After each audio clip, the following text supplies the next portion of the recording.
যারা পালিয়ে বিয়ে করে তাদের কি আগে থেকে তাকদিরে লেখা ছিল?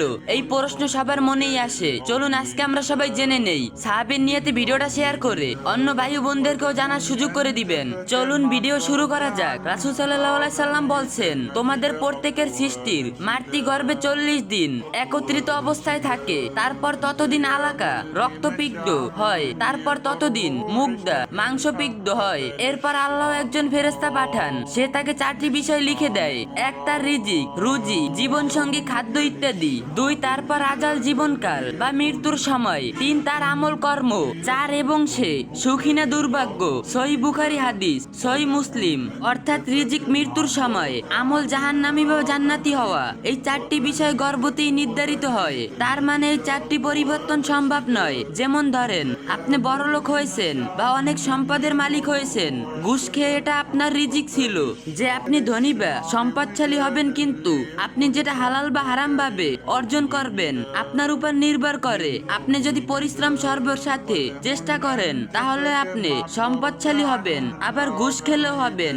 ইচ্ছে আপনার, আপনি কিভাবে সেটা অর্জন করবেন। ঠিক তেমন ভাবে যারা হারাম রিলেশনের পর বিয়ে করে বা পালিয়ে বিয়ে করে, এটা তাদের রিজিক ছিল যেটা তার রিজিক হিসেবে নির্ধারিত, কেউ সেটা নিতে পারবে না। এখন আপনি সেটা সর্বের মাধ্যমে অর্জন করবেন নাকি হারামের ভাবে নিবেন আপনার ইচ্ছে, কিন্তু সে আপনার রিজিক ছিল, এটা আপনাকে বিশ্বাস করতেই হবে, তা না হলে ঈমান থাকবে না। অনেকে বলে ভাগ্যিস পালিয়ে আসলাম, না হলে তাকে পেতাম না। এটা সম্পূর্ণ ভুল, কারণ সে আপনার রিজিকে ছিল, এই জন্য আপনি তাকে পেয়েছেন। যদি অন্য জায়গায় বিয়ে হতো তার, তাহলে আপনার এটা মানতে হবে সেখানে আল্লাহ সুবহানাহু ওয়া তাআলা আপনার জন্য রিজিকের ব্যবস্থা করে রাখছেন।